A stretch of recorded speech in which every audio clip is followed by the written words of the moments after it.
أعوذ بالله من الشيطان الرجيم. بسم الله الرحمن الرحيم.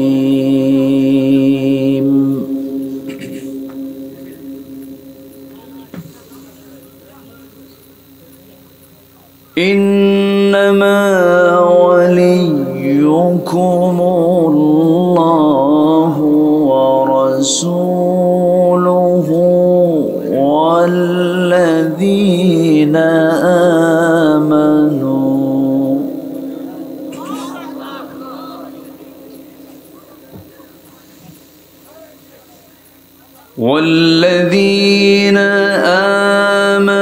الذين يقيمون الصلاة ويؤتون الزكاة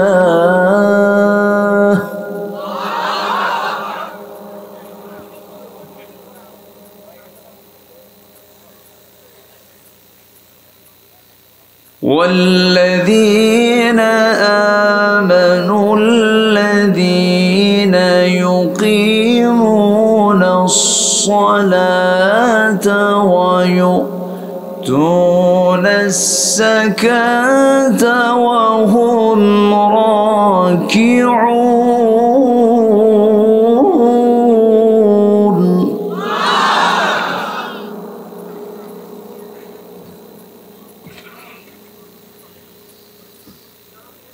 ومن يتول الله ورسوله والذين آمنوا فإن حزب الله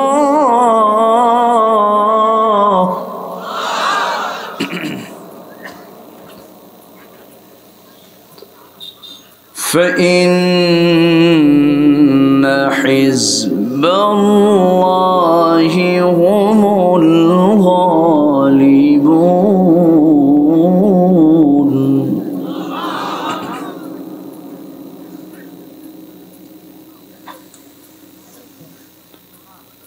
الله أكبر. بسم الله الرحمن الرحيم.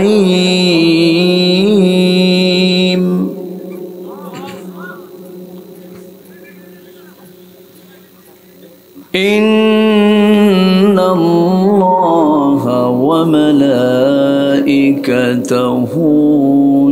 يصلون على النبي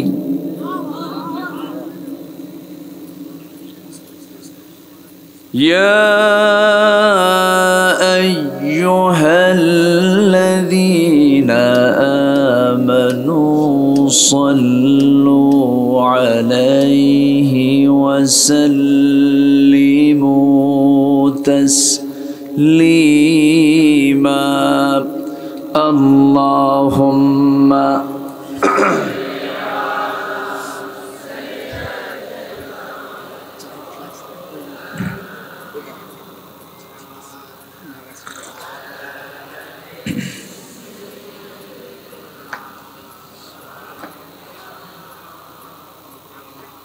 একটু মহব্বত দিয়ে নবীর প্রেমে মাতোয়ারা হয়ে জবান খুলে জোরালো কণ্ঠে সবাই বলুন আল্লাহুম্মা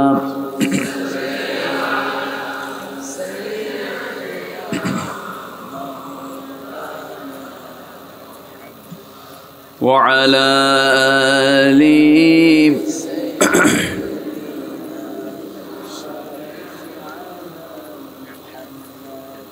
তায়েফের কথা ভেবে কাঁদে শুধু দুনয়ন, এমন দরদি পেতে কাঁদে মন অনুক্ষণ, কাঁদে মন অনুক্ষণ। ওহুদে দাতাহারা আহমদ যখন লৌহ মাখা কিয়ামতে উঠবে তখন জিহাদ না করে কিভাবে দেখাবে তুমি চাঁদ চেহারা রূপে ওয়াতুল আল্লাহুম্মা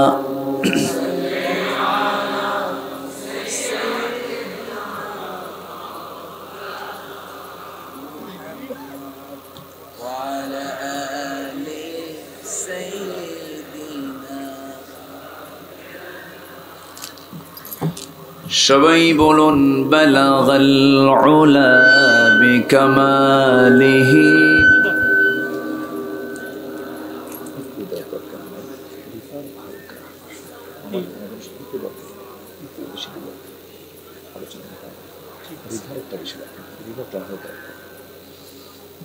सूरत यूसुफ बिदारी हिकमत लुक़मान मा कारी कुरआन बारी ये है दिले सादमान मा बलगल उला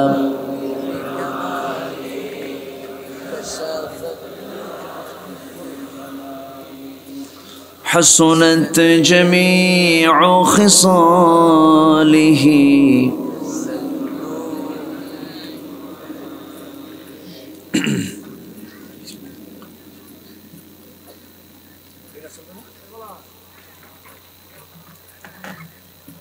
জয়পুরহাট জেলার পাঁচবিবি উপজেলার বড় মানিক বাইতুর রহমত জামে মসজিদ মাহফিল ইন্তেজামে কমিটি কর্তৃক আয়োজিত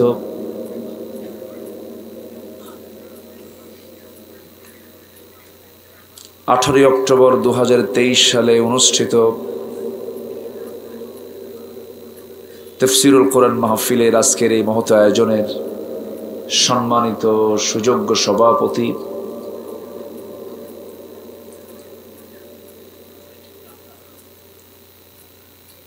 বিশিষ্ট সমাজসেবক ইসলাম দরদি ব্যক্তিত্ব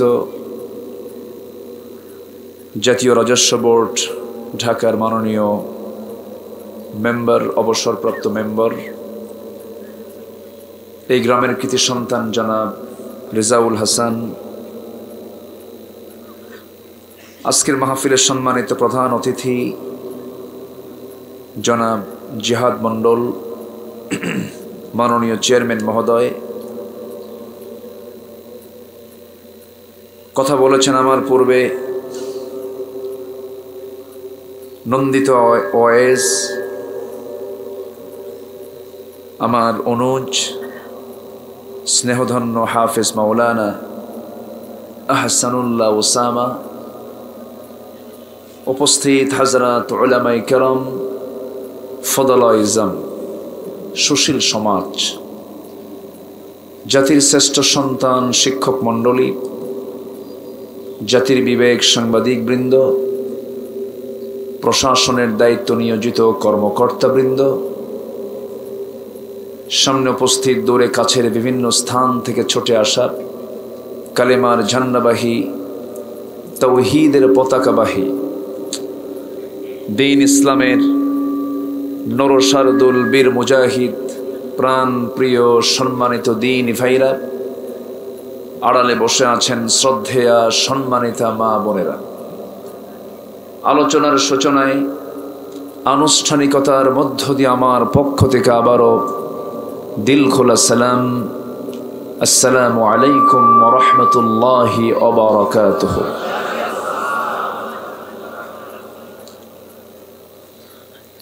সবাই কেমন আছেন আমাকে প্রশ্ন করলেন আল্লাহ তাআলা আমাকে আপনার কাতারেই রেখেছেন বলি আলহামদুলিল্লাহ অসংখ্য লোকের মাঝ থেকে বাছাই করে আমাকে আপনাকে যিনি এমন একটি বরকতময় জায়গায় আসার বসার তৌফিক দিলেন, যেখানে বসে থাকলে গুনাহ মাফ হয়ে যায়, যেখানে বসলে ফেরেশতারা দোয়া করা শুরু করে এবং জায়গাটা হয়ে যায় জান্নাতের টুকরা। এমন একটি গুরুত্বপূর্ণ মুহূর্তে আমরা হাজির হতে পেরেছি। শুকর আদায় করছি, মুহাব্বাতান বলে উঠছি আলহামদুলিল্লাহ। আবারও বলছি আলহামদুলিল্লাহ।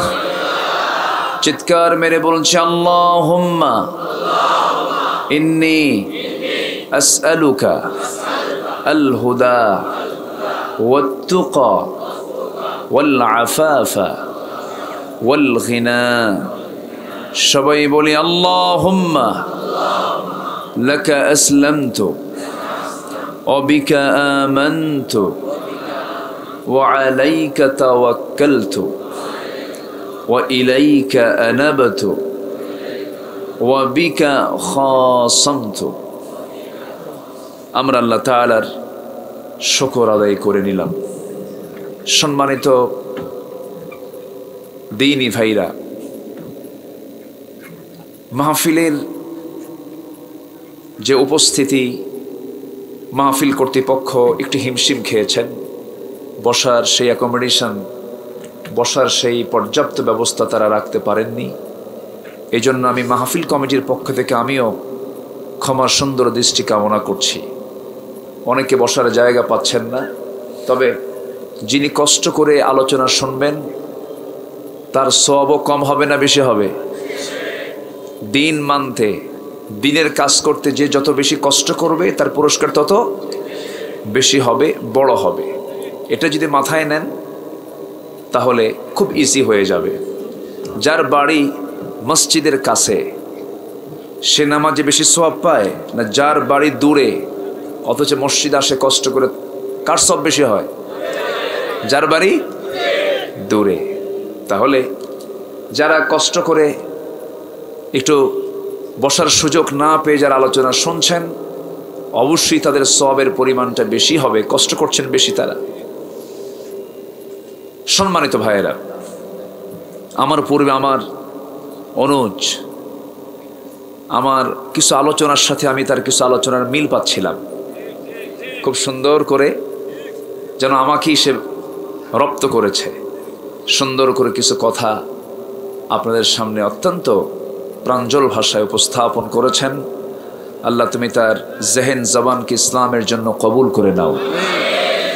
আমি আলোচনায় প্রবেশ করছি, কিন্তু একটা বিষয় বলবো, সেটা হলো যারা বসে আছি তারা ভাববো আমরা এই বাগানের একটা করে ফুল যদি বাগান থেকে কমে যায়, বাগানের সৌন্দর্য বাড়ে না কমে?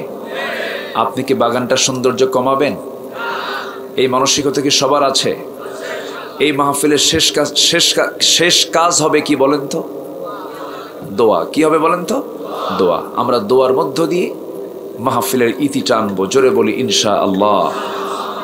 মাহফিল কমিটি আমাকে একটু আবদার করেছেন যে হুজুর আমরা বলার সাহস পাবো না, আপনি যদি একটু বলেন।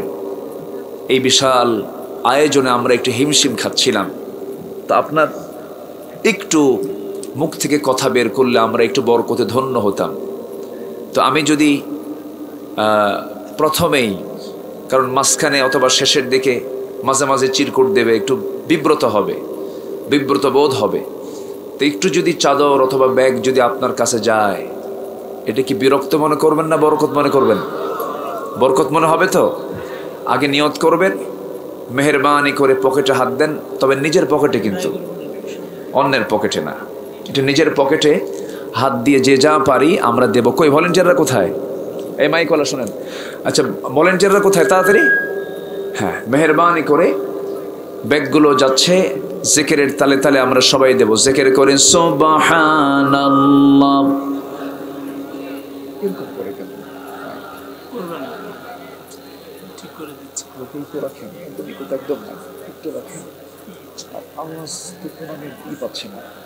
সাইড সাউন্ড কোনো আশাই যাবে না, সাউন্ড কম থাক, এগুলোতে ঠিক করে। ভলেন্টিয়ার নিতান্তই কম হয়ে গেছে। এখন এই ভলেন্টিয়ার দিয়ে আপনার কতক্ষণ আপনি যাবেন মানুষের কাছে আমি বুঝলাম না। হ্যাঁ, এটা কোনো সিস্টেম হলো? পিছন থেকে এতক্ষণ অর্ধেক হয়ে যাওয়ার কথা। ভলেন্টিয়ারের সংখ্যা একদম কম হয়ে গেছে। এটা একটা মিস্টেক আমি মনে করি। যে যা পারি আমরা সবাই দেব, নিয়ত করব আমরা, কবুল করবেন কে? আল্লাহ তাআলা। একটু জিকির করি লা ইলাহা, আরো জোরে লা ইলাহা। বসো।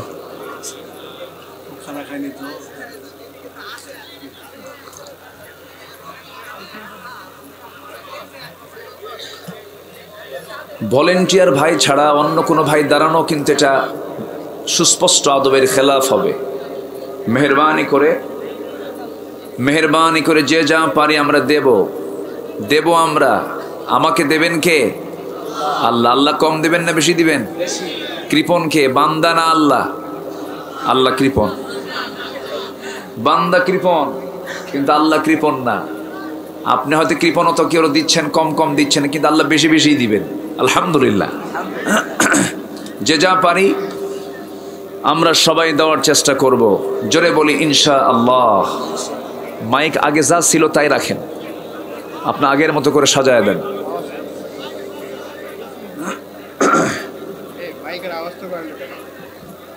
সম্মানিত ভাইয়েরা, সম্মানিত বন্ধুগণ, আমরা কথা না বলি, কোরআনের মাহফিলের একটা সৌন্দর্য আছে না নাই? বাজারে কথা বলে একজন না সবাই? বাজারে কথা বলে কি সবাই না একজন? সবাই। আর মাহফিলে কথা বলবে কয়জন? মসজিদে কথা বলবে কয়জন? একজন। এটা হচ্ছে মাহফিলের সৌন্দর্য। কথা না বলি, আমরা যে যা পারি আমরা দেব। জিকির করে সুবহানাল্লাহ আলহামদুলিল্লাহ, আরো জোরে লা ইলাহা,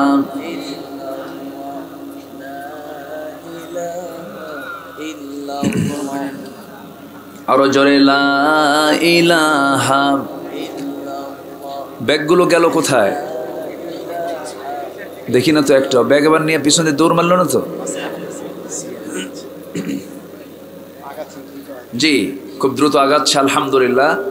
তো আল্লাহ তাআলা দান করার কথা কোরআনে একবার বলেছেন না বারবার বলেছেন? বারবার। এত বড় একটা বরকতপূর্ণ কাজ আমরা সম্পাদন করে আমরা আলোচনার দিকে চলে যাচ্ছি। ওয়ামা তাওফীকি ইল্লা বিল্লাহ আলাইহি তাওয়াক্কালতু ওয়া ইলাইহি উনীব। সেই মহান রবের প্রতি ভরসা রেখে আসুন আমরা সোজা আলোচনার দিকে চলে যাই। সম্মানিত হাজিরিন, আমার দিকে তাকান। এখানে আসার সুযোগ দিয়েছেন কে? একটু জোরে বলেন তো। হায়াতের মালিক কে? মৌতের মালিক কে? আমাকে বাঁচিয়ে রেখেছেন কে? আমার মৃত্যু দিবেন কে? আকাশকে চালান, জমিনকে চালান, সূর্যকে চালান, চাঁদকে চালান, সাত সমুদ্রকে চালান। আমার প্রাণ কার হাতে? আমি কার জিকির করব? আমার সর্বক্ষণ জিকির হবে কার? এক জায়গায় না সব জায়গায়? আমি স্মরণ করলে আমাকে স্মরণ করবেন কে? মুয়াজ্জিন ডাকে 5 বার, আর আমার আল্লাহ একা ডাকেন বান্দা কি স্পেশালি একবার, সেটা হলো শেষ রাত্রে। আল্লাহু আকবার বলেন। আলা মিন মুস্তাগফিরিন ফাগফির লাহ। কোন ক্ষমা প্রার্থী আছো আমার কাছে ক্ষমা চাবে, সব গুনাহ আমি মাফ করে দেব। মাফ করার জন্য কে আছেন? আর গুনাহ করার জন্য কে আছে? হ্যাঁ, আমরা গুনাহ করব না? গুনাহ করব? গুনাহ করা যাবে না। আমার ভাইয়েরা, আল্লাহ রাব্বুল আলামিন বলেন ইস্তাগফিরু রাব্বাকুম ইন্নাহু কানা গফফারা। বান্দা তুমি মাফ চাও, ক্ষমা চাও, আমি ক্ষমাশীল, আমি তোমাকে ক্ষমা করে দেব।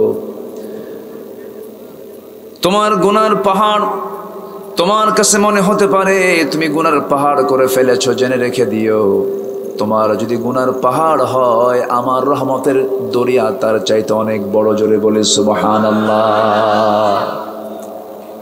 রহমতের দরিয়া তিনি কে? আল্লাহ তাআলা। অবশ্যই তিনি মাফ করবেন। লাউ লাম তুযনিবু লাযহাবাল্লাহু বিকুম ওয়া লাজাআ বিকওমিন হাত্তা ইউযনিবুন। ও বান্দা, তুমি যদি গুনাহ না করো, এই দুনিয়া থেকে তোমাকে দুনিয়া থেকে মিটিয়ে দিয়ে বের করে দিয়ে এমন একটা জাতি পাঠাবো যারা গুনাহ করবে, আমার কাছে মাফ চাবে, আমি সেই সমস্ত বান্দার গুনাহ মাফ করে দিয়ে আমি আল্লাহ জান্নাত দিয়ে দেব। কার কথা? আজকের থেকে গুনাহ শুরু করব আমরা। আমার ভাইয়েরা, এই দুনিয়াতে আমি আপনি এসেছি খুব একটা সংক্ষিপ্ত সময় নিয়ে, যে কোনো মুহূর্তে দুনিয়া থেকে বিদায় নিয়ে নেব।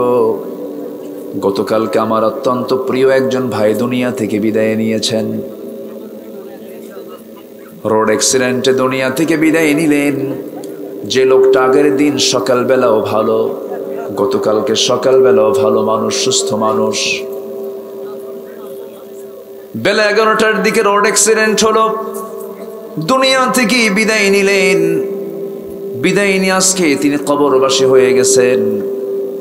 আমার ভাইয়েরা, এই যে দুনিয়া থেকে বিদায় নেয় মানুষ, যখন বিদায় নিয়ে যায় তার আমল করার কি কোনো সুযোগ আছে নাকি? আসতে বলবেন না, আছে নাকি? ওই বেচারি দুনিয়া থেকে বিদায় নিয়েছেন, শুনলাম আমার কাছের মানুষ হওয়ার কারণে শুনলাম বহু ঋণ তিনি রেখে গেছেন, ঋণ করে গেছেন। ঋণ এমন একটা বিষয়ের নাম, আজকে সমাজে ঋণদাতা বিপদে না ঋণ গ্রহীতা বিপদে? বলেন, কে বিপদে থাকে? ঋণদাতা বিপদে পড়ে যায়। ঋণ গ্রহীতা, ঋণ নেতার কোনো টেনশন নাই। অথচ আল্লাহ রাব্বুল আলামিন এই কোরআন যে আমার আপনার জন্য নাজিল করেছেন, যদি প্রশ্ন করা হয় এই কোরআনে কারীমের মধ্যে সবচাইতে বড় আয়াত কোনটা, বড় সূরা কোনটা? সূরাতুল বাকারা। এরকম করে যদি প্রশ্ন করা হয় সবচাইতে বড় আয়াত কোনটা, সেটাও বাকারার মধ্যে একটা আয়াত আছে। শ্রেষ্ঠ আয়াত আয়াতুল কুরসি, সবচেয়ে লম্বা এবং বড় আয়াত। সেই আয়াতটা 282 নম্বর আয়াত। সেই আয়াতটা কিন্তু অন্য কিছুর আয়াত নয়, লেনদেন সম্পর্কিত আয়াত। ইদা তাদায়ানতুম বিদাইনিন ইলা আজালিন মুসাম্মান ফাকতুবুহ। জোরে বলুন আল্লাহু আকবার। যখন তোমরা কারোর সঙ্গে লেনদেন করতে যাবে, কোনো কমিটমেন্টে যাবে, লেনদেন হবে, টাকা পয়সা উভয় যখন লেনদেন করতে যাবে, সেই সময় তোমরা লিখিত করে নাও, লেখালেখি করে নাও, স্পষ্ট করে নাও। টাকা যখন কাউকে দেবে গুনে দেবে, নেওয়ার সময় গুনে নেবে। আল্লাহ রাব্বুল আলামিন কোরআন নাজিল করেছেন শুধুমাত্র নামাজের জন্য। এমন চিন্তা যারা করেন, সম্পূর্ণ রং আইডিয়া। আমার ভাইরা, কোরআন নাজিল হয়েছে, মহান রাব্বুল আলামিন নাজিল করেছেন বান্দার জীবনের সকল সমস্যার সমাধান নিশ্চিত করার জন্য। যেরকম সুবহানাল্লাহ। সবচেয়ে বড় আয়াত হলো লেনদেন সম্পর্কিত। যার লেনদেন ঠিক নাই তার ঈমান নাই, যার ওয়াদা ঠিক নাই তার ঈমান নাই। লা ঈমান লিমান লা হাদালাহ। যার ওয়াদা ঠিক নাই তার ঈমানটাও ঠিক নাই। এটা কি আমি কইলাম? আমার কথা। ঈমানদার কখনো ওয়াদা ভঙ্গকারী হবে না, ঈমানদার কখনো আমানতের খেয়ানত করবে না। ঈমানদার কেমন হবে? সূরা মুমিনুন পড়বেন। মুমিন চেনার জন্য মুমিনুন পড়া দরকার, কাফের চেনার জন্য সূরা কাফিরুন পড়া দরকার, মুনাফিকদেরকে চেনার জন্য মুনাফিকুন পড়া দরকার।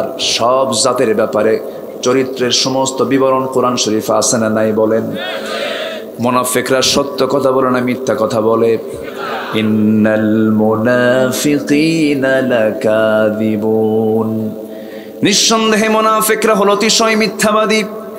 একটি প্রশ্ন আমি আপনাকে করতে চাই, সেটা হলো, বলুন তো আমার দেশে চাষি, এরপরে কৃষক, এরপরে শ্রমিক, এরপরে ব্যবসায়ী, এরপরে নেতা শ্রেণীর মানুষ, রাজনীতিবিদ, বলেন এই যতগুলো শ্রেণী আছে, যত পেশার মানুষ আছে, সমস্ত পেশার মধ্যে সবচাইতে কোন ধরনের লোকগুলো বেশি মিথ্যা কথা বলে? কাম সেরেছে বাপু। আমি কিন্তু কই নাই, আপনারাই বললেন। কষ্ট পাচ্ছেন নাকি আপনারা? কথা বলবো, কথা বলবো। তাহলে মিথ্যা কথা বলা কি ইমানদারের কাজ না মুনাফিকের কাজ? এটা কি আমার কথা না আল্লাহর কথা? আল্লাহর কথা। একটু কান লাগাবেন, মনোযোগ দিয়ে শুনবেন। আমি খুব যে বেশি সময় নেব তা নয়। আসার সময় দেখি বহু মা বোন মাহফিল এসেছেন, 2 বছর 3 বছরের বাচ্চা কোলে নিয়া অনেক কষ্ট করে এসেছেন। সব দিকেই খেয়াল রেখে আমি আলোচনার ইতি আস্তে আস্তে, বেশি লম্বা সময় নেব না, শেষের দিকে আস্তে আস্তে চলে যাব। কিন্তু আমাকে সময় দিতে হবে, একটা পয়েন্ট বিষয় নিয়ে একটা পয়েন্টকে সামনে রেখে তো কথা বলতে হয়। আমরা এখানে যারা এসেছি মুনাফিক কাফের না মুমিন? বলেন বলেন বলেন। মুমিন। কিন্তু মুনাফিক কারা হয়? কাফের হয় নাকি? মুনাফিক কি মুশরিক হয় নাকি? মুনাফিক কারা হয়?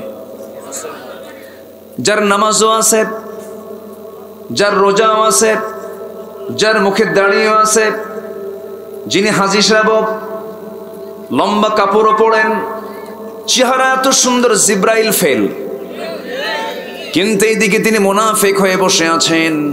এমন মুনাফিক নবীর পিছনেও নামাজ পড়েছে, নবীর বক্তব্য শুনে শুনে চোখের পানি ফেলে ফেলে কেঁদেছে, কিন্তু সে হলো মুনাফিক।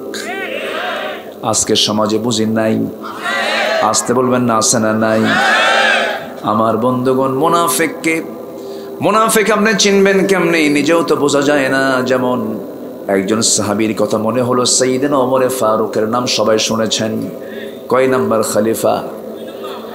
এক মাহফিলে বহুদিন আগে, মনে হয় প্রায় বহুদিন আগে একটা মাহফিলে বললাম, ওমর ফারুককে চিনেন কে কে? সামনে একটা ছেলে দাঁড়ায় গেছে, ওদের চিনি। কে? আমাদের বাড়ির দোতলায় ভাড়া থাকে।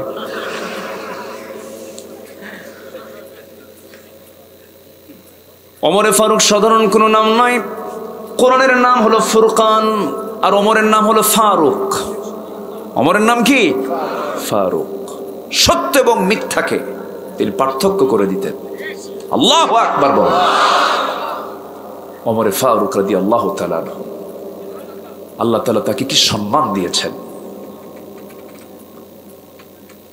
আমার বন্ধুগণ, সেই ওমরের মতো মানুষ, রাসূল যাকে বলেছেন, ওমর আমার পরে যদি নবুয়তের সিলসিলা জারি থাকতো, আমার পরে নবুয়ত দেওয়া হতো, তুমি ওমরকে। যেরকম সুবহানাল্লাহ, তুমি নবুয়ত পেয়ে যেতে। আমার বন্ধুগণ,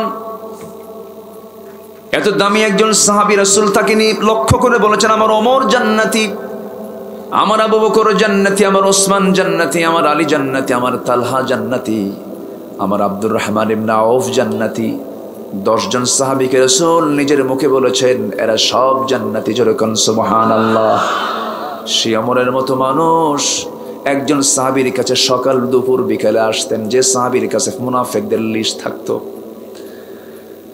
আমার নবীজি হুযায়ফা নামক একজন সাহাবীর কাছে মুনাফিকদের তালিকা রেখে দিতেন, বলতেন মুনাফিকদের তালিকাগুলো তুমি লিখে রাখো। ওমর ফারুক প্রায় গিয়ে বলতেন, ভাই হুযায়ফা দেখো তো ওই মুনাফিকের তালিকায় আমি ওমর, আমার নামটা আছে কিনা। আমার ভাইরা, ওমরের মতো মানুষ নিজেকে সন্দিহান মনে করতেন। নাফাকা হানজালা, আরেকজন সাহাবীর নাম হানজালা। তিনি করলেন কি, একদিন দৌড় মেরে মেরে নবীর সামনে দাঁড়িয়ে বলছেন, হুজুর ওমর, হানজালা তো মুনাফিক হয়ে গেছে, হানজালা মুনাফিক হয়ে গেছে। কেন, কি হয়েছে? হুজুর আপনার সামনে যখন বসি চোখের পানি ফেলতে ফেলতে অস্থির হয়ে যাই, দুনিয়ার কথা ভুলে যাই, দুনিয়ার কোনো মায়া মমতা কাজ করে না, কিন্তু আপনার সামনে থেকে যখন চলে যায় সেই সময় আমার দুনিয়ার সমস্ত মায়া মোহাম্মত সব চলে আসে। আমি হানজালা মনে হয় মুনাফিক হয়ে গেছে। রাসূল বলছেন, না রে হানজালা, বিয়ে আমার সুন্নাত, ব্যবসা আমার সুন্নাত, সন্তানদের মুখে খাবার তুলে দাও আমার সুন্নাত, ব্যবসা বাণিজ্য করা সুন্নাত, লেনদেন করা সুন্নাত। আমার হানজালা তুমি চিন্তা করো না, হানজালা তুমি মুনাফিক হও নাই, হানজালা তুমি আল্লাহর গোলাম হয়েছো। জোরে কোন সুবহানাল্লাহ। কি পেরেশান তারা থাকতেন। আর একটু হজ করে আইসা তার মাস্তানি কি, এরকম কিছু আছে না নাই বলেন তো? উনি গোষ্ঠী উদ্ধার করে ছাড়েন। বলেন তুমি কি জানো আমি 14 বার হজ করছি? এ আছে না নাই? আছে না নাই? যে ইমানদার সে কখনো অহমিকা দেখাবে না। ইবাদতের অহংকার আছে, কিন্তু দান করার অহংকার আছে, জ্ঞানের অহংকার আছে, চেহারার অহংকার আছে, সম্পদের অহংকার আছে, ক্ষমতার অহংকার আছে। আছে না? আমরা শুধু হুজুরদের কাছ থেকে 3000-4000 বছরের ফেরাউনদের মরা মানুষের ইতিহাস শুনি। এখনো যে দুনিয়াতে ফেরাউন আছে, সেই ফেরাউনদের কথা আমরা শুনি না। এখনো তাজা ফেরাউন আছে না নয়? ইসরায়েলের দিকে তাকান, ইসরায়েলের দিকে তাকান। বেনিয়ামিন নেতানিয়াহু দেখেন না, পাক্কা একটা শয়তান, ঠিক কিনা? গতকাল একটা মাহফিলে আমি মঞ্চ ওঠার আগ দিয়ে আমাকে বলা হল, হুজুর ফিলিস্তিন কি হয়ে হোক আপনি নামাজ নেওয়াজ করেন। আমারে বলতেছে চিন্তা করেন, যা হয় হয়ে যাক, আপনি নামাজ নেওয়াজ করেন। নামাজের গুরুত্ব আছে, কিন্তু ফিলিস্তিনের ওই শিশুর মামলা থেকে আপনি জামিন পাবেন কেমনে?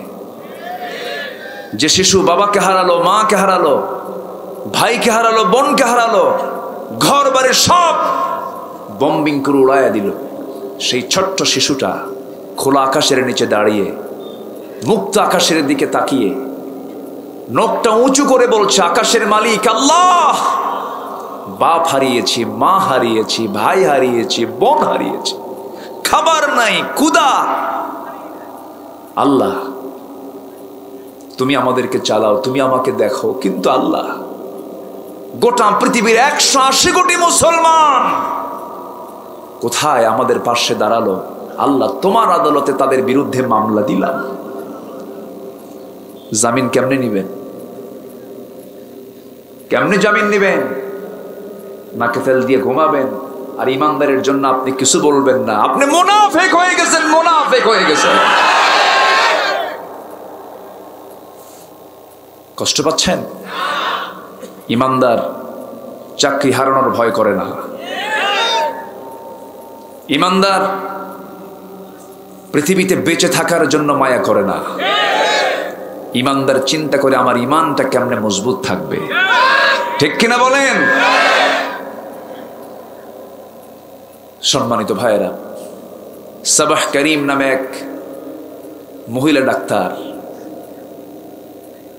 নতুন বিয়ে হয়েছে, ফিলিস্তিন, নতুন বিয়ে, বাসর ঘর হয় নাই, সে বাসর ঘরে ঢোকেই নাই, যুদ্ধ শুরু হয়ে গেছে, সব কিছু ছেড়ে দিয়ে সে চলে গেছে শেষ রাতের দিকে পাথর কুড়াতে। বলা হলো, সাবাহ করিম তুমি এই জায়গায় কেন? বলতেছে, আমি পাথর কুড়াতে এসেছি, দেশকে স্বাধীন করব, ইসলামকে বিজয়ী করব, কালিমার পতাকাকে উড্ডীন করব। কে তোমার তো বাসর ঘর, তুমি তো ডাক্তার, তুমি তো বাসর ঘরেও থাকতে পারতে। সাবাহ করিম বলছে, আমি দুনিয়ার বাসর ঘরের বিছানা চাচ্ছি না, আমার মন চাচ্ছে আরামে গিয়ে জান্নাতের বিছানায় গিয়ে ঘুমায়। ওই ইমান আর ইমান আলীর ইমান এত সস্তা না। নাম কি? ইমান আলী, নামাজি পড়ে না, আছে না নাই? নাম হলো হিম্মত আলী, সাইকেলের চাকা 45 শীত হয়ে পড়ে। নাম হলো রমজান আলী, রমজান মাসে দুপুর বেলা ভাত খায়, নাম রাখছে রমজান আলী। নাম হলো আতর আলী, কিন্তু কান পচা। আমার ভাইয়েরা, নাম হলো আতর আলী, গাজার গন্ধে কাছে যাওয়া যায় না, নাম দিয়ে কোনো কাজ হবে না। নাম লাগবে না, কাম লাগবে। কাম থাকতে হবে, ইমানের মেহনত গুলো থাকতে হবে। ইমানদার কারা? আসুন মূল আলোচনার দিকে আস্তে আস্তে চলে আসি। আমি আছি যতক্ষণ, আপনি কি ততক্ষণ আমাকে সময় দিবেন? সবাইকে দিতে রাজি আছেন?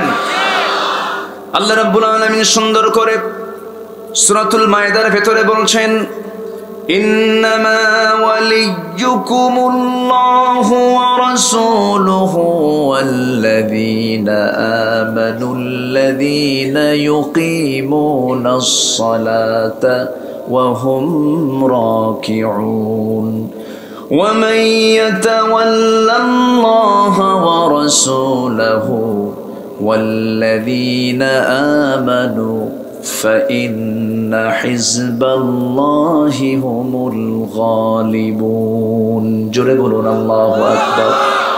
সূরাতুল মায়েদা 5 নম্বর সূরার 55 এবং 56 নম্বর আয়াত। এই দুটি আয়াত আমি তেলাওয়াত করেছি। আল্লাহ রাব্বুল আলামিন বান্দাকে ডাক দিয়ে বলছেন, বান্দারে তোমাদের বন্ধু হবে 3 জন। তোমাদের বন্ধু হবে কয়জন? 3 জন বন্ধু হবে। এই 3 জন বন্ধুকে যদি বন্ধু বানাতে পারো, তোমরাই হবে আল্লাহর দল। যেরকম সুবহানাল্লাহ। কোরআনে কারীমের মধ্যে দলের কথা আছে না নাই? আসতে বলবেন না, আছে না নাই? ব্যবসার কথা আছে না নাই? সবচেয়ে বড় আয়াত কিসের আয়াত বলেন? লেনদেন। আমার বন্ধুগণ,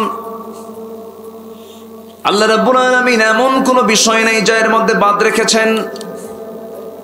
সম্প্রতি 19 সেপ্টেম্বর আমি কাতার থেকে বিমানে করে যখন ঢাকার উদ্দেশ্যে রওনা দিলাম, বিমানে বহু চড়েছি জীবনে। সেই দিন চড়ে বিমানের জানালার পাশে যখন আমি বসা ছিলাম, নিচের দিকে তাকায় দেখি বিশাল বড় মেঘমালার একটা স্তর। মনে মনে চিন্তা করলাম, এত বড় মেঘমালার যে স্তরটা আছে, এই বড় স্তরের কি কোনো ওজন আছে নাকি? কিছুক্ষণ চিন্তা করতে করতেই আমি একটু গবেষণার দিকে চলে গেলাম। সেই গবেষণা করতে নিয়ে ভাবলাম, দেখি তো মেঘমালা নিয়ে বিজ্ঞান কি বলে। বিজ্ঞান বলছে কিউমুলাস নামে কিছু মেঘমালা আছে যার ওজন হলো 200 টন। মোলেনুম্বাস নামে কিছু মেঘমালা আছে যার ওজনগুলো হলো 10 লক্ষ টন। এই যে টনকে টন মেঘমালাগুলো মহাশূন্যে ঝুলায় রেখেছেন তিনি কে? যদি ছেড়ে দেন কি হবে?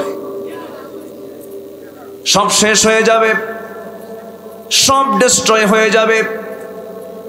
অথচ আল্লাহ রাব্বুল আলামিন এই বিজ্ঞান হালে এসে বলতেছে মেঘের ওজন আছে। মহান রাব্বুল আলামিন সূরা রাদের মধ্যে কতদিন আগে বলে দিয়েছেন, হুয়াল্লাযী ইউরীকুমুল বারকা খাওফান ওয়া তামআন ওয়া ইউমশিস সাহাবাস সিকাল। জোরে বলুন আল্লাহু আকবার।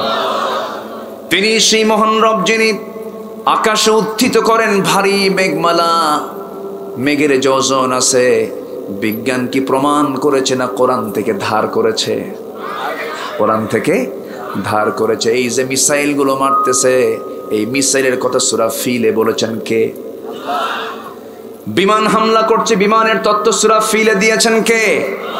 আল্লাহ রাব্বুল আলামিন সুন্দর করে বলছেন, যারা পারেন বলেন, আলাম তারা কাইফা ফাআলা রাব্বুকা বিআসহাবিল ফিল ألم يجعل كيدهم في تضليل وأرسل عليهم طيرا أبابيل ترميهم بحجارة من سجيل فجعلهم كعصف مأكول জোরে বলুন আল্লাহু আকবার।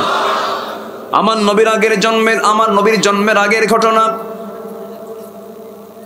পৃথিবীর প্রথম ঘর যেটা আল্লাহ রাব্বুল আলামিন বাইতুল হারাম, যেটা কাবা বলা হয়, ইন্না আউওয়ালা বাইতুন উদিআ লিন-নাসি লাল্লাযী বিবাক্কাতা মুবারাকাহ। প্রথম ঘর হলো কাবা। প্রথম ঘর কি? আর প্রথম কিবলা কি বলেন? আকসা। প্রথম কিবলা কি?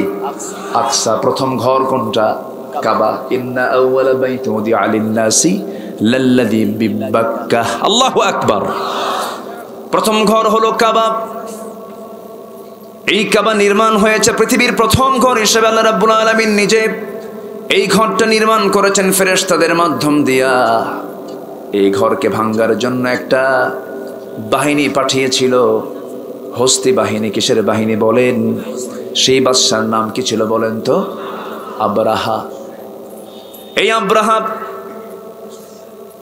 হস্তি বাহিনী নিয়ে হামলা করে চিন্তা করলো, যদি এই কাবাটা ভেঙে দিতে পারি তাহলে আমার জনপদে আমি একটা কাবা বানাবো, ওই কেন্দ্রিক লোকজন জড়ো হয়ে যাবে। এটা ছিল তার পরিকল্পনা। সম্রাট আব্রাহা ভাঙ্গার জন্য যখন রওনা দিয়েছে, এদিকে কাবার আশেপাশে এসে সে বলে ফেললো, এই যে ভাঙতে আসতেছে, কে আমাদেরকে প্রতিবাদ করবে? আসো। ওই মক্কার কুরাইশদের ভেতরে একজন অন্যতম লিডার ছিলেন আমার নবীর দাদা আব্দুল মুত্তালিব। তাকে বলা হলো, আব্দুল মুত্তালিবের হাতে কাবার চাবি ছিল, সেই সময় নেতৃত্বের একজন তিনি ছিলেন। বলা হলো, আব্দুল মুত্তালিব, কাবা ভাঙতে আসছে, তোমরা কি মোকাবেলা করবে বলো। এবার তিনি বলছেন, কাবা হামলা করতে আসছে ভালো কথা, কিন্তু অপহরণ করো কেন? কি আমার এতগুলো উট অপহরণ করেছো কেন? তোমার উট অপহরণ করেছে, আমি তোমাকে দেব না। বলতেছে না, তুমি কাবা ভাঙতে যাবে, কাবা হামলা করবে, কাবার মালিক কাবা রক্ষা করবেন, আমি তো কাবার মালিক নই, আমি হলাম উটের মালিক, উটগুলো ফেরত দিয়া দে। সম্রাট আব্রাহা মুস্কি একটা হাসি মেরে বলতেছে, আয়রে অস্তিত্ব বিলীন হচ্ছে, সে উট নিয়ে ব্যস্ত হয়ে পড়েছে। সম্রাট আব্রাহা ঠাট্টা বিদ্রুপ করতে লাগলো। কিন্তু এইদিকে আমার নবীর দাদা আব্দুল মুত্তালিব যখন শুনতে পেয়েছেন ভাঙতে আসতেছে কাবা, কাবার গিলাফটা ধরে চোখের পানি ফেলে দিয়ে কাঁদতে কাঁদতে বলছে, কাবার মালিক, তোমার ঘর তুমি আল্লাহ হেফাজত করো। যেরকম সুবহানাল্লাহ। কি আস্থা, কি বিশ্বাস তার আল্লাহর প্রতি ছিল। দোয়া মঞ্জুর হয়ে গেছে। আল্লাহ রাব্বুল আলামিন রাসূলকে বলছেন, হে রাসূল, আপনি হতাশ হবেন না, নিরাশ হবেন না। আজকেও ফিলিস্তিন সহ গোটা পৃথিবীর মুসলমানকে আল্লাহ তাআলা সূরা ফিল একটা শিক্ষার মতো দিয়েছেন। আল্লাহু আকবার বলেন। কোনো টেনশন করবেন না। হে রাসূল, আপনি কি দেখেন নাই আল্লাহ তাআলা আসহাবুল ফিলদের সঙ্গে কেমন আচরণ করেছেন? তাদের কি সমস্ত চক্রান্ত বানচাল করে দেন নাই? ওয়ারসালা আলাইহিম তায়রান আবাবিল, আবাবিল নামক বিমান তাদের জন্য পাঠিয়েছেন। সেই বিমানটা প্যাসেঞ্জার বিমান না জঙ্গি বিমান? প্যাসেঞ্জার বিমান না যুদ্ধ বিমান? যুদ্ধ বিমান। এত পোকা কেন? কত পোকা যে খাইছে আজকে আল্লাহ জানে। শুধু পোকা মুখের মধ্যে ঢুকতেছে, কেবল টের পাইছেন আপনারা, কিন্তু আমার কিন্তু কয়েকটা খাওয়া শেষ।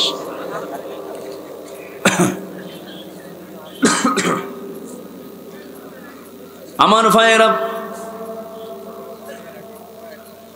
আল্লাহ রাব্বুল আলামিন আবাবিল নামক যুদ্ধ বিমান পাঠায় দিলেন। কোনো প্যাসেঞ্জার ছিল না, দুটা করে বোমা ছিল। কয়টা করে বোমা? সেই বোমার নাম কি বলেন? সিজ্জিল। বলেন, সেই বোমার নাম কি? আরো জোরে, সেই বোমার নাম কি? সিজ্জিল। তাহলে হামলা কি আজকে হচ্ছে না আগের থেকে হচ্ছে? হ্যাঁ। তারমিহিম, নিক্ষেপ করা হলো। রামিয়ন মানে ক্ষেপণাস্ত্র। সেই ক্ষেপণাস্ত্রগুলো, মিসাইলগুলো ফেলতে হয় কেমনে, উপর থেকে মারতে হয়। সেদিন আবাবিল নামক সেই বিমান থেকে যে নিক্ষেপ করা হলো ক্ষেপণাস্ত্রগুলো, বোমাগুলো উপর থেকে মারা হয়েছে। আল্লাহ বুঝায় দিচ্ছেন, বান্দারে, প্রতিহত করার জন্য তোমরা কোরআন থেকে শিক্ষা নাও, কোরআন থেকে সব নিয়ে নাও, জেনে নাও। কোরআন শুধু নামাজের জন্য আমি নাজিল করি নাই, বাতিলকে মোকাবেলা করার জন্য অস্ত্রে শস্ত্রে সজ্জিত হয়ে যাও। যেরকম সুবহানাল্লাহ।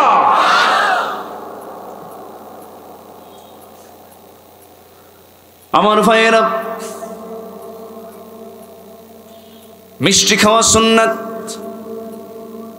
দুপুর পরে ঘুমানো সুন্নাত, মিসওয়াক করা সুন্নাত, এরপরে দাড়ি রাখা সুন্নাত, পাগড়ি পরা সুন্নাত, টুপি রাখা সুন্নাত।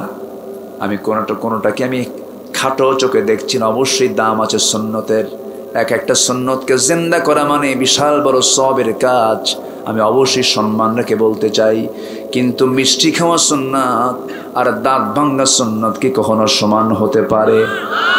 আসতে বলবেন না, পারে? পারে না। অনেক মুসলমান আছে মিষ্টি খেতে উনি রাজি আছেন, কিন্তু দাঁত ভাঙতে রাজি নাই। যত রক্ত লাগে দেব, প্রয়োজনে লোক পাঠাবো, মাগার আমি যাব না। আছে না নাই? এমন চিন্তা লালন করা যাবে না। আদম থেকে নিয়ে রাসূল পর্যন্ত যত পয়গম্বর এসেছেন ম্যাক্সিমাম পয়গম্বর আদম ছাড়া, সুলাইমান আলাইহিস সালাতু ওয়াস সালাম ছাড়া, মুসলিমে কয়েকজন নবী ছাড়া এমন কোন নবী নাই যে নবীর জীবনে বিপদ আসে নাই, মুসিবত আসে নাই। মুসা আলাইহিস সালাতু ওয়াস সালামের বাড়ি কোথায়? সেই মুসা হিজরত করলেন কোথায়? ইব্রাহিম আলাইহিস সালাতু ওয়াস সালামের বাপ পর্যন্ত তার বিরুদ্ধে দাঁড়িয়ে গেছে, টিকতে পারলেন না, হিজরত করলেন। আমার জাতির পিতা হিজরত করলেন, মুসা আলাইহিস সালাতু ওয়াস সালাম হিজরত করলেন। ঈসা আলাইহিস সালাতু ওয়াস সালাম ষড়যন্ত্রের শিকার হলেন, তাকে আকাশে উঠায় নিলেন কে? আসতে বলবেন না, কে উঠায় নিলেন? আবার কি তিনি আসবেন না? আবার তিনি আসবেন। কিন্তু খ্রিস্টানরা কি এটা বিশ্বাস করে নাকি? করে, বিশ্বাস করে? ইহুদি খ্রিস্টান তো আল্লাহরই দুশমন। ইহুদি খ্রিস্টান তো এমন দুটা জাতের নাম যাদেরকে বন্ধু হিসেবে গ্রহণ করে আল্লাহ বলছেন তারা তাদের মতোই হয়ে যাবে। এটা আল্লাহর কথা। আমার ভাইয়েরা, ইহুদিরা কি বলে আল্লাহর ব্যাপারে? বলে ওয়াকালাতিল ইয়াহুদু উযাইরুন ইবনুল্লাহি ওয়াকালাতিন নাসারাল মাসীহু ইবনুল্লাহ যালিকা কাওলুহুম বিআফওয়াহিহিম। ইহুদিরা বলে ওজাইর হলো আল্লাহর বেটা। জোরে কোন নাউজুবিল্লাহ। ঈমান কি আছে না গেছে? ঈমান আছে না গেছে? গেছে। খ্রিস্টানরা বলে হলো ঈসা হলো আল্লাহর বেটা। জোরে কোন নাউজুবিল্লাহ। ঈমান আছে না গেছে? গেছে। ওরাও কিন্তু আল্লাহকে মানে, কিন্তু ঈমান নাই। যারা আল্লাহর বিরুদ্ধে এত বড় অপবাদ চাপিয়ে দেয়, যারা বিশ্ব নবীর খাবারের ভিতরে বিষ ঢুকায় দেয়, নবীজি খাইতে বসেছেন খাবারের মধ্যে বিষ ঢুকায় দিয়েছে, ওয়ায়াকতুলুনান নাবিয়্যিনা বিগাইরি হক, অনেক নবীকে অন্যায় করে দুনিয়া থেকে বিদায় করে দিয়েছে। যে ইহুদির বাচ্চারা নবীর বিরুদ্ধে অস্ত্র ধারণ করেছে, এই ইহুদিরাই কুরাইশদের সঙ্গে যোগসাজশ করে বিভিন্ন যুদ্ধে রাসূলকে মুখোমুখি করে দিয়েছে। যে ইহুদিরা নবীর বিরুদ্ধে অস্ত্র ধরতে পারে, নবীদেরকে হত্যা করতে পারে, সেই ইহুদিদের সাথে মুসলমানদের কোনো সম্পর্ক থাকতে পারে না, থাকতে পারে না। একটু আমাকে গরম পানি দেন, জিকির করেন লা ইলাহা। না না না, সমস্যা নেই, বাতি থাকুক।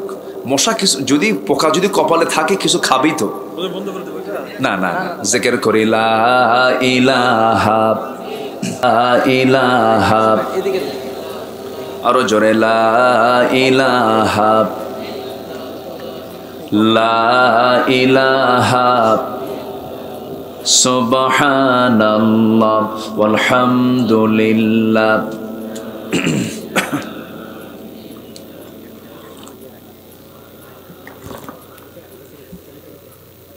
লা ইলাহা ইল্লাল্লাহ মুহাম্মাদুর রাসূলুল্লাহ সাল্লাল্লাহু আলাইহি ওয়াসাল্লাম।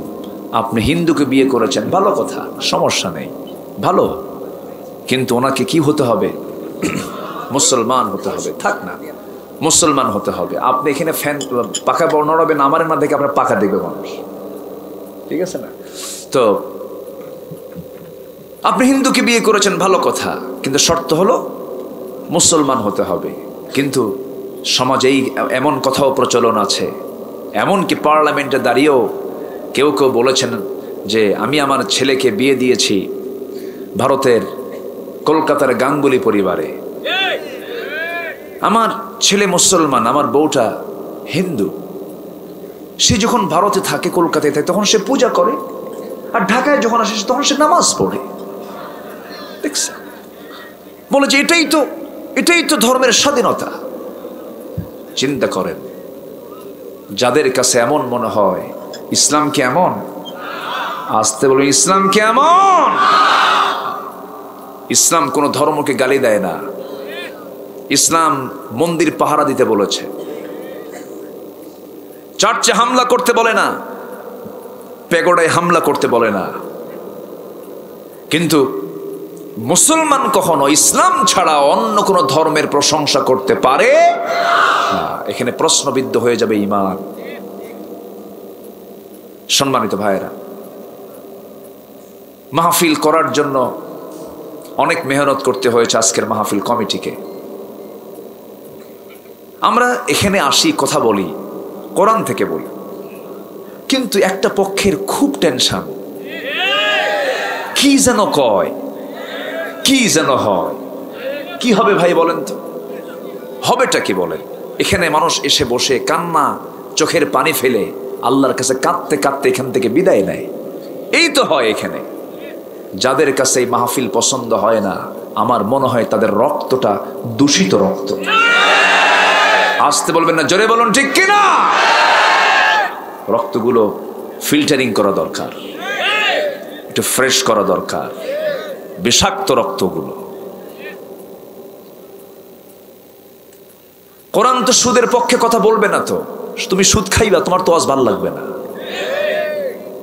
কোরআন তো চোরের পক্ষে কথা বলে না, কোরআন কথা বলে বাড়িওয়ালার পক্ষে কথা বলে।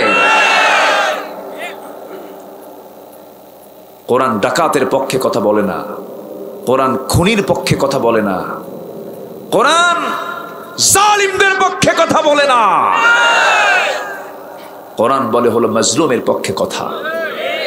এখনো ফিলিস্তিনের মুজাহিদরা নিজের দেশের স্বাধীনতা নিশ্চিত করার জন্য যুদ্ধ চালিয়ে যাচ্ছে। হামাসের যোদ্ধারা কি ত্যাগ স্বীকার করছে তারা। আর আমার দেশের কিছু ঘরের মধ্যে থেকে ফতুয়া দেয়, ময়দানে কিচ্ছু নাই ওদের ভূমিকা। কয়েকটা ইউটিউব খুইলা খালি ফতুয়া মারে, বলে যে সালাউদ্দিন আইয়ুবীর নাকি আকীদা ঠিক নাই।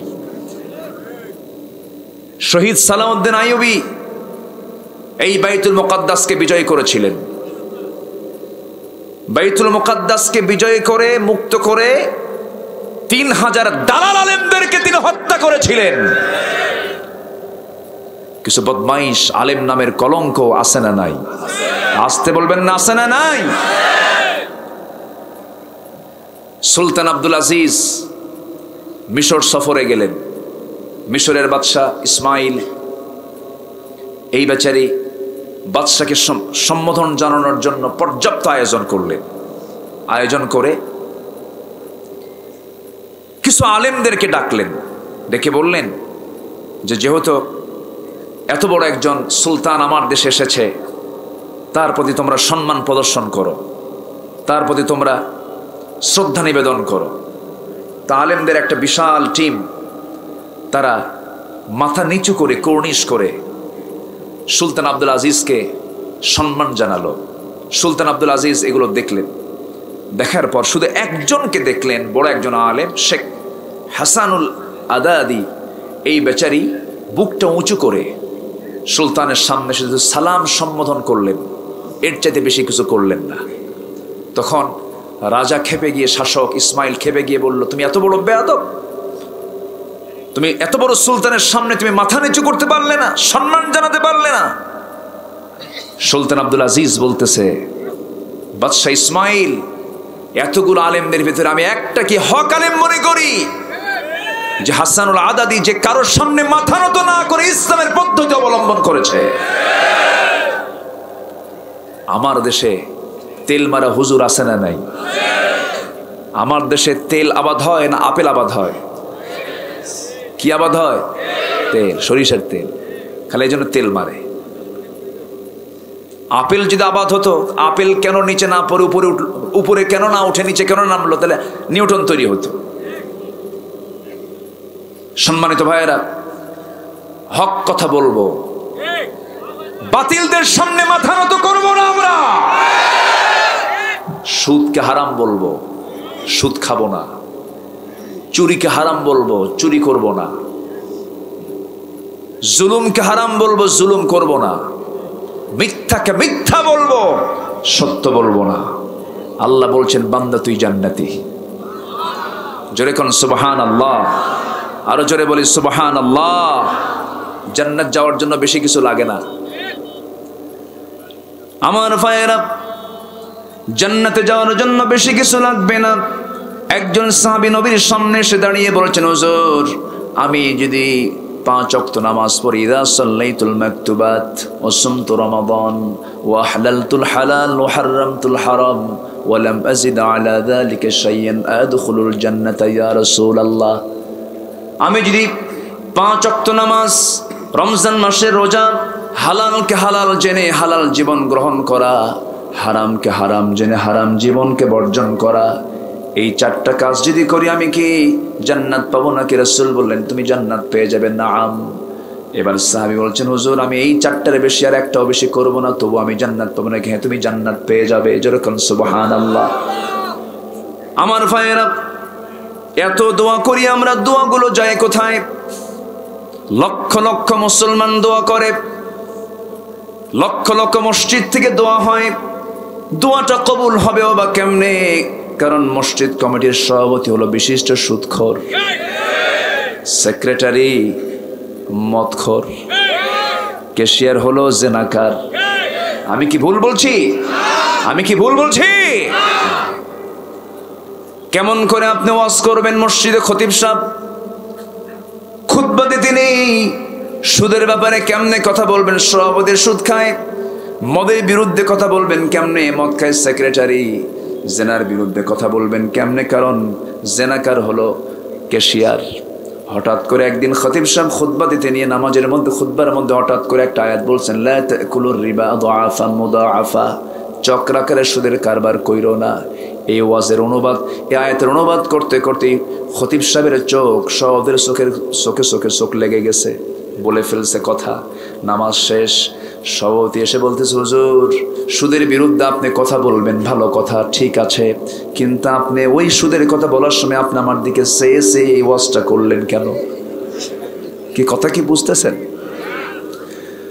আমার ভাইয়েরা, কোথায় যাবেন আপনি? আজকে আমরা চুপ থাকতে থাকতে, জায়গা দখল করতে করতে, পদ দখল করতে করতে মসজিদের পদগুলো দখল। উচিত ছিল ইমানদারদের, প্রত্যেক নামাজি ইমানদারদের উচিত ছিল এই সমস্ত বেনামাজি, মদখোর, সুদখোর, ঘুষখোরদের ঘাট ধাক্কা দিয়ে মসজিদের দায়িত্ব থেকে বের করে দেওয়া, ঠিক কিনা? কয়দিন চুপ থাকবেন? জুলুমের বিরুদ্ধে কথা বলার দরকার আছে না নাই? রাজি আছেন কারা কারা? হাত উঁচু করে দেখান মুসলমান।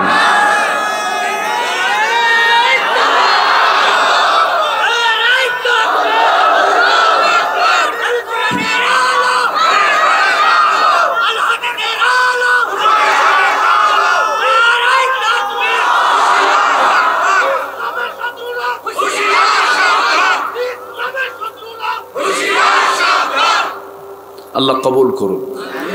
জোরে বলি আমিন, আরো জোরে আমিন। একটা অমর দারুণ দরকার এই পৃথিবীতে, এখন একটা অমর দরকার। মুসলমানদের সবই ছিল, গোটা পৃথিবীতে সবচেয়ে বেশি সম্পদ কাদের? মুসলমানদের।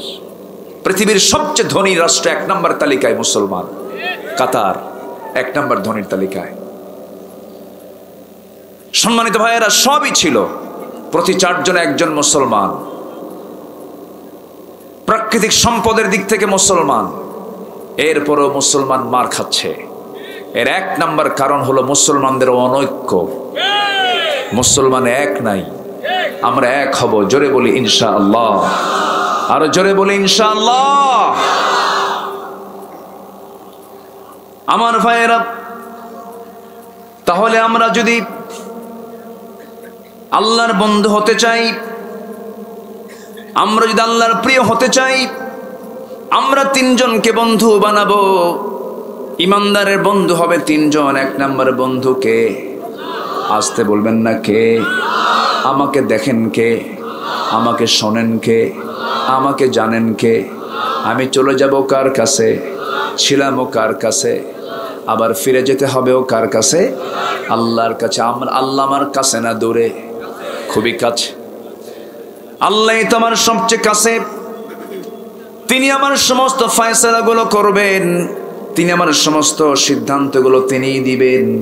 বান্দা চলবে বান্দার সিদ্ধান্তে না আল্লাহর সিদ্ধান্তে? আল্লাহর সিদ্ধান্তে বলতে হবে ইন্না সলাতি, বলেন ইন্না সলাতি ওয়া নুসুকি ওয়া মাহইয়ায়া ওয়া মামাতি লিল্লাহি রাব্বিল আলামিন।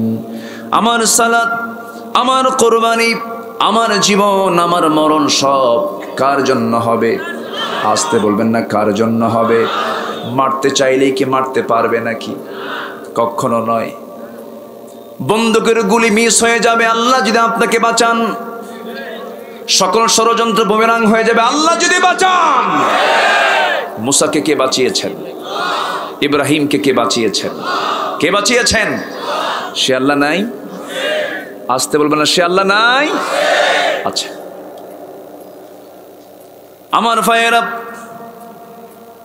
আমাদের বন্ধু হবে তিনজন। এক নম্বর হচ্ছেন আল্লাহ তাআলা, নাম্বার 2 হলেন মুহাম্মদ সাল্লাল্লাহু, আসতে বলবেন না, মুহাম্মদ সাল্লাল্লাহু আলাইহি ওয়াসাল্লাম হচ্ছে আমাদের 2 নম্বর বন্ধু। আল্লাহকে ছাড়া রাসূলকে পাওয়া যাবে না, রাসূলকে ছাড়াও আল্লাহকে পাওয়া যাবে না। দুজনকে মোহাব্বত করতে হবে, দুজনের আনুগত্য করার জন্য অর্ডার দিয়েছেন কে? আসতে বলবেন না, কে? রাসূলকে ভালোবাসবো আমরা জীবনের চাইতে কম না বেশি? আমি কি শেষ করে দেব? না। কোনো অসুবিধা? না। কোনো সমস্যা নাই তো? জোরে বলি আলহামদুলিল্লাহ। আজকের মাহফিলটার অনুমতির ব্যাপারে প্রশাসন খুব সহযোগিতা করেছেন। আমরা ধন্যবাদ জানাচ্ছি পাঁচ বিবির প্রশাসনকে, ওসি মহোদয় সহ যারা এই মাহফিলের ব্যাপারে যারা পজিটিভ, এই মাহফিলের নিরাপত্তা নিশ্চিত করার জন্য তারা অনেক মেহনত করেছেন। আল্লাহ তুমি তাদেরকে উত্তম জাযা দিয়ে দাও। জোরে বলি আল্লাহুম্মা আমিন, জোরে বলি আল্লাহুম্মা আমিন। সম্মানিত ভাইয়েরা, বন্ধু আমাদের কয়জন? বলেন বন্ধু আমাদের কয়জন? 1 নম্বর বন্ধুকে, তার বাড়ি কোথায়? প্যাঁচ লেগে গেছে। ডানে বামে নিচে না উপরে? বলেন কত উপরে? কয় মাইল? হ্যাঁ 700 মাইল। একজন কাছে 700 মাইল উপরে। কোন মাইল হিসাবে আপনি পাবেন না, লক্ষ দিয়ে পাবেন না, লক্ষ লক্ষ মাইল দিয়েও খুঁজে পাবেন না। মহাশূন্য, এই মহাশূন্যই তো আমরা শেষ করতে পারি নাই। আমরা যেখানে বসে আছি 228টি দেশ মিলে এই পৃথিবী। এই পৃথিবীর উপর একটা আছে বিশাল বড় সাদ, বিগাইরি আমাদিন তারাউনাহা, বিশাল বড় সাদ, সাদের নিচে আছে মহাশূন্য। এই মহাশূন্যের মাঝে এই 228টি দেশকে আলোকিত করার জন্য একটা সূর্য কে দিয়েছেন? আসতে বলবেন না, কে দিয়েছেন? আল্লাহ দিয়েছেন। সেই সূর্যটা এত বড়, পৃথিবী থেকে ওই সূর্য 13 লক্ষ গুণ বড়, বিজ্ঞানীদের ধারণা। সেই সূর্য থেকে আবার বেটেল জুইস একটা তারকা আছে, সেই তারকা সূর্যের চাইতে 33 কোটি গুণ বড়। সুপারনোভা, আড্রা, বেটেল জুইস, প্রক্সিমা সেন্ট্রাই, এরকম অসংখ্য তারকা আছে মহাশূন্যে। এক একটা গ্যালাক্সির ভিতরে মহান রব্বুল আলামিন 500 বিলিয়ন করে তারকা রেখে দিয়েছেন। এই বিশাল মহাশূন্য, মানুষ চাঁদের সফর করলো, মানুষ মঙ্গল গ্রহে গিয়ে জায়গা কিনলো। দুনিয়া নাকি ভাল লাগে না, মঙ্গল গ্রহে গিয়ে বাড়ি করবে, যা তোরা। মঙ্গল গ্রহে বাড়ি কিনলো, জায়গা কিনলো, চাঁদের দেশে মানুষ গেল। মানুষ এখন চিন্তা যদি করে, চাঁদ দেখলাম, মঙ্গল গ্রহ দেখলাম, একটু তারার দেশ যাব। পৃথিবী থেকে সবচেয়ে নিকটবর্তী তারকার দেশ হলো প্রক্সিমা সেন্ট্রাই। সেই প্রক্সিমা সেন্ট্রাইটা এত দূরে অথচ এত কাছে, সবচেয়ে কাছের সেই তারকা হলো প্রক্সিমা সেন্ট্রাই। সেই প্রক্সিমা সেন্ট্রাই যদি কেউ যেতে চায়, দুনিয়ার কোনো বিমান, দুনিয়ার কোনো হেলিকপ্টার দিয়ে গেলে হবে না, নভোযান লাগবে। অ্যাপোলো 11 হলো সবচেয়ে দ্রুতগামী এখন নভোযান, যার ঘন্টার গতি হলো 39,000 কিলোমিটার। 1 ঘন্টায় চলবে 39,000 কিলোমিটার। এই গতিবেগে যদি কোনো বান্দা যদি সেই অ্যাপোলো 11-এ চড়ে যদি সেই তারকার দেশে রওনা দেয়, প্রক্সিমা সেন্ট্রাই রওনা দেয়, তার সময় লেগে যাবে 1,15,000 বছর মাত্র। যাবেন কারা কারা? হাত তোলেন। যাইতাম না, একজন কইছে যাইতাম না। যাবেন না কেন? যাবেন তো, আল্লাহ ফ্লাইট দিবেন। জোরে করুন সুবহানাল্লাহ। জান্নাত ডানেও নাই বামেও নাই নিচে নাই, জান্নাত ওই দিকেই। আল্লাহু আকবার বলেন। যেতে হবে, যাইতাম না বললে হবে না। ওই লাইনে যেতে হবে আমাকে আপনাকে। আমার আল্লাহ কোথায়, কত দূর, চিন্তা করে দেখেন। এই মহাশূন্যের কথা মাত্র কেবল বললাম, বিশাল আকাশ আছে, এরপরে মহাশূন্য, এরপরে আকাশ, এরপরে মহাশূন্য, সাবআ সামাওয়াত, 7 আকাশের মালিক তিনি কে? আসতে বলবেন না, তিনি কে? আল্লাহ তাআলা। আল্লাহ তাআলা বলছেন বান্দারে, 7 আকাশের উপরে হলো আমার আরশ। ওয়াসিআ কুরসিয়ুহুস সামাওয়াতি ওয়াল আরদ ওয়ালা ইয়াউদুহু হিফযুহুমা ওয়া হুয়াল আলিয়্যুল আযীম। তিনি সব কিছুকে নিয়ন্ত্রণ করছেন। আর শাসিমটা তার বিশাল বড়, আসমান জমিন বিস্তৃত, সেই জায়গা তিনি সব মনিটরিং করেন। কোনো ক্লান্তি তার মধ্যে কাজ করে না। দুনিয়ার প্রশাসন দেখতে দেখতে রাত 3টার দিকে এরকম করে, ঘুম ধরে। কিন্তু আল্লাহর ঘুম তো দূরের কথা, লা তাখুযুহু সিনাতু ওয়ালা নাওম, তন্দ্রা পর্যন্ত আসে না। একদিন মুসা বলছে, আল্লাহ তোমার কি ঘুম ধরে না? আল্লাহ বলছে, মুসা এটা কি প্রশ্ন হলো নাকি? আল্লাহ একটু শখ করে বললাম, আমার ঘুম না পারলে চোখ জ্বলে, গা জ্বলে, ব্রেন ঠিক থাকে না। আল্লাহ বলছেন, মুসা ঘুমাই কি ঘুমাই না? আয়াতুল কুরসির তাফসীর এসেছে, আল্লাহ তাআলা বলছেন, কাঁচপাত্র হাতের মধ্যে নিয়ে রাখো। মুসা কাঁচপাত্র হাতের মধ্যে নিয়ে রেখেছেন। হঠাৎ করে তার মধ্যে ঘুমের ভাব পয়দা করে দিয়েছেন আল্লাহ তাআলা। হাতে ছিল গ্লাস, ভেঙে গেছে, পড়ে গেছে ঘুমের কারণে। আল্লাহ বলছেন, মুসা গ্লাসটা পড়লো কেন? আল্লাহ, দোষ তো আমার না, দোষ তো তোমার। কেন? গ্লাসটা ধরলাম আমি, ঘুমটা কেন দেওয়ার দরকার ছিল এখন? যেরকম সুবহানাল্লাহ। খুব মজা করতেন। একদিন আল্লাহকে বলছেন, আল্লাহ তোমার নাকি দয়া বেশি। হ্যাঁ, আমি তো দয়া বেশি, আমার, আমি রহমান, আমি রহিম। তো জাহান্নাম বানালা কেন? দেখছেন, জাহান্নাম বানানো তো দয়ার লক্ষণ না। মুসা কালিমুল্লাহ, এই জন্য বলা হয় না কাল্লামাল্লাহু মুসা তাকলিমা। যখন তিনি বলে ফেলেছেন, আল্লাহ বলছেন, মুসা শোনো, তোমাকে বুঝাইয়া দিতে হবে। আল্লাহ বুঝাও, তাছাড়া বুঝতেছি না, জাহান্নাম কেন বানাইছো? আল্লাহ বলছেন, মুসা তুমি এই মুহূর্তে গমের কিছু দানা নিয়ে গম ছিটায়া দাও, গম আবাদ করো। গম আবাদ করলেন, গম আবাদ হয়ে গেছে, পেকে গেছে, পাকা ফসল ঘরে তুলেছেন, গোলাই ভরেছেন গমগুলো। আর বাকি যে গম আর নাড়াগুলো ছিল, সেই নাড়াতে আর বাকি অকেজো গমগুলোতে তিনি আগুন ধরায় দিয়েছেন। আল্লাহ বলছেন, মুসা গমগুলো কোথায়? আল্লাহ, গমগুলো তো সব ঘরের মধ্যে তুলছি, কিন্তু এই জায়গায় আগুন ধরেছে এখন। আল্লাহ, এগুলো অকাজের গম। আল্লাহ বলছেন, কাজের বান্দাগুলোকে আমি আল্লাহ জান্নাত দিয়া তোমার মতো অকাজের বান্দাগুলোকে আগুন ধরে শেষ করে দেব।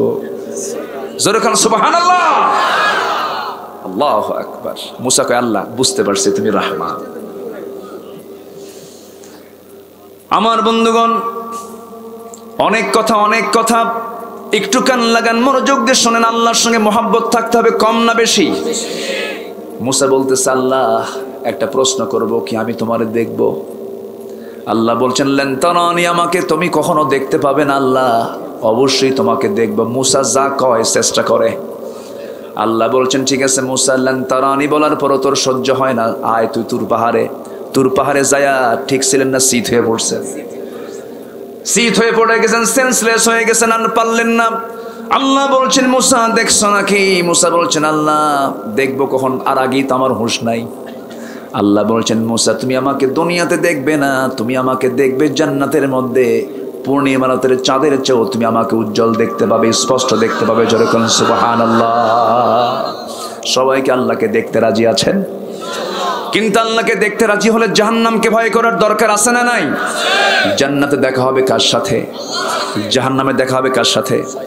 কার সাথে বলেন, কার সাথে? শয়তানের সাথে। জিবরাইল আলাইহিস সালাতু ওয়াস সালাম আমার নবীর সঙ্গে যতবার দেখা করেছেন, কপালের শোক এবং দুশ্চিন্তার ছাপ ছিল, কপাল ভাসছিল দুশ্চিন্তা এবং তার টেনশন ছিল। রাসূল মাঝে মাঝে বলতেন, ভাই জিবরাইল, আপনার চেহারার মধ্যে এমন একটা বিশাল বড় টেনশন, মুখে কোনো হাসি ফিল করি না, এটার কারণটা কি? তিনি বললেন, জাহান্নাম সৃষ্টির পর থেকে আমার ঠোঁটে কোনোদিন হাসি ফোটে নাই। জাহান্নামটা এমন ভয়াবহ, সবার সামনে আছে না নাই? আসতে বলবেন না, আছে না নাই? পুলসিরাত পার হতে হবে একার না সবার? বলেন বলেন বলেন বলেন, একার না সবার? সেই পুলসিরাতের নিচে কি? বলেন কি নিচে কি? জাহান্নাম। পুলসিরাত পার হতে হবে, এত বড় সিরিয়াস একটা অপশন সামনে পড়ে আছে।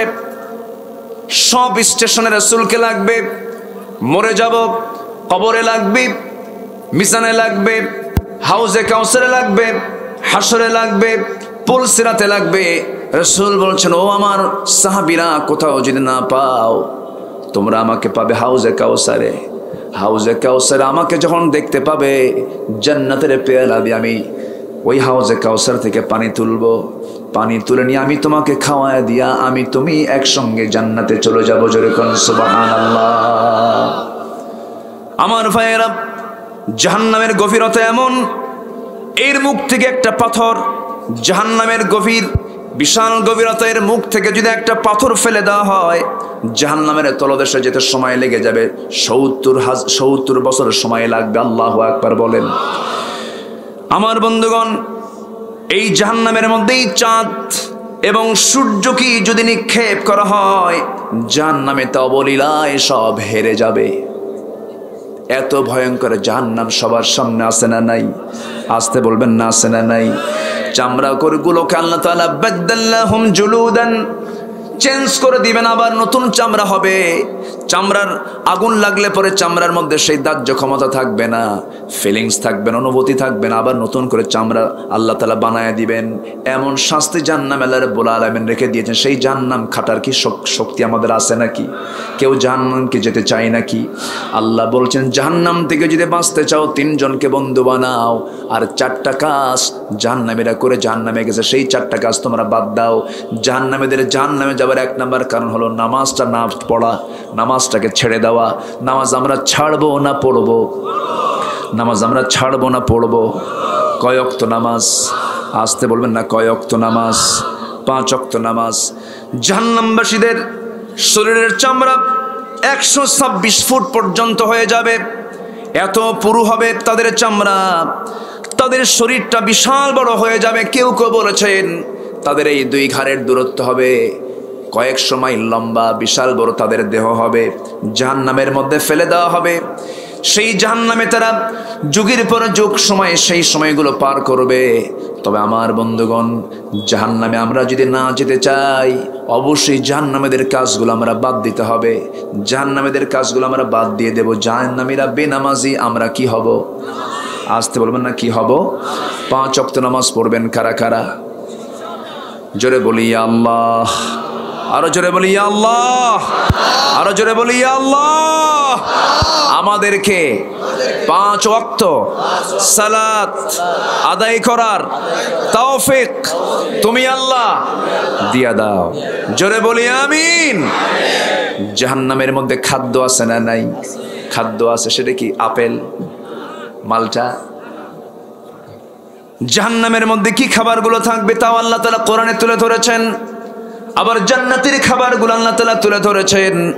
জাহান্নামের খাদ্য হবে কাঁটাযুক্ত গাছ, পানি হবে ফুটন্ত পানি, পুঁজ, রক্তের মিশ্রণ, উত্তপ্ত তেল, এগুলো হবে জাহান্নামীদের খাবার। জাহান্নামবাসীর পিপাসা এত বেশি হবে যে তাদের সামনে একটা বিশাল বড় দরিয়া আসলে তা খেয়েও যেন তাদের পিপাসা নিবারণ হবে না। এত কঠিন জটিল একটা জায়গা। সেই জাহান্নাম থেকে বাঁচার জন্য আমরা 5 ওয়াক্ত নামাজ পড়বো। নামাজ আমাকে জান্নাতে নিয়ে যাবে। জোরে কোন সুবহানাল্লাহ। জান্নাতের চাবিটা কি? আসতে না, জান্নাতের চাবিটা কি? নামাজ পড়বো আমরা কয় ওয়াক্ত? যে নেতা নামাজ পড়ে না সেই নেতার মুখে আমরা থুতু মারি, ঠিক কিনা? বহু ধোকা খেয়েছি আমরা, ধোকা কম খাইনি। যেই নেতার মুখ থেকে নামাজের বয়ান আসে না, যে দলের কর্মসূচিতে নামাজের কোনো কর্মসূচি নাই, নামাজকে বাদ দিয়ে যারা দল চালায়, নামাজকে বাদ দিয়ে যারা দলীয় কার্যক্রম চালায়, যে নেতৃত্বের নামাজের কোনো আহ্বান নাই, সেই নেতৃত্বের মুখে আমরা জুতা মারি, থুতু মারি, ঠিক কিনা?